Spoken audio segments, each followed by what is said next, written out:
Hello मेरा दोस्त, मेरा फ्रेंड, आज बहुत खुशी की बात है कि आज कोशिला जी आप लोग के सामने शिव शंकर के भजन सुनाएंगे होली के। आप लोग प्लीज़ ज़्यादा ज़्यादा भजन सुनिएगा, कमेंट लाइक शेयर जरूर करिएगा। शुरू कर रहे हैं, आप लोग प्लीज़ सुनिएगा, देखिएगा।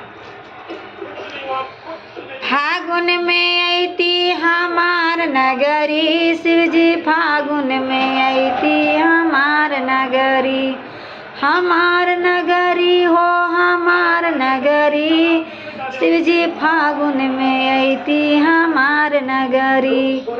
हमारी नगरिया में गंगा जल बहुत है, हमारी नगरिया में गंगा जल बहुत है। अरे जलवा पिया भोर भोर गगरी, जलवा पिया भोर भोर गगरी। फागुन में आईती हमार नगरी, शिव जी फागुन ती हमार नगरी। हमारी नगरिया में भंगिया बहुत है, हमारी नगरिया में भंगिया बहुत है।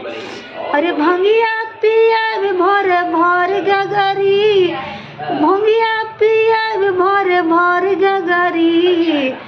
फागुन में आईती हमार नगरी, शिव जी फागुन में आईती हमार नगरी, हमार नगरी हो हमार नगरी, शिव जी फागुन में आईती हमार नगरी। हमारी नगरिया कानलवा बहुत है, हमारी नगरिया कानलवा बहुत है। अरे फुलवा चढ़ावे भोर भोर डलिया, फुलवा चढ़ावे भोर भोर अंजूरी। फागुन में आईती हमार नगरी, शिव जी फागुन में आईती हमार नगरी, फागुन में आईती हमार नगरी, शिव जी फागुन में आईती हमार नगरी। हमारी नगरिया में रंगवा बहुत है, हमारी नगरिया में रंगवा बहुत है। अरे रंगवा चढ़ावे घोरी घोरी अंजूरी, रंगवा चढ़ावे घोरी घोरी अंजूरी। फागुन में इति हमार नगरी, शिव जी फागुन में इति हमार नगरी। हमारी नगरिया बिरिया बहुत है, हमारी नगरिया बिरिया बहुत है। अबिरिया चढ़ावे भोर भोर अंजूरी, अबिरिया चढ़ावे भोर भोर अंजूरी। फागुन में आईती हमार नगरी, शिव जी फागुन में आईती हमार नगरी।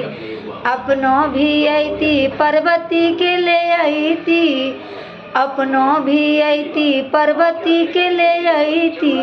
अरे संगवा गणेश कति कलाईती, संगवा गणेश कति कलाईती। फागुन में आईती हमार नगरी, शिव जी फागुन में आईती हमार नगरी, हमार नगरी भोला हमार नगरी। फागुन में आईती हमार नगरी। अरे होलिया मनैती धूम धूम गगरी, होलिया मनैती धम धम गगरी। फागुन में आईती हमार नगरी, शिव जी फागुन में आईती हमार नगरी।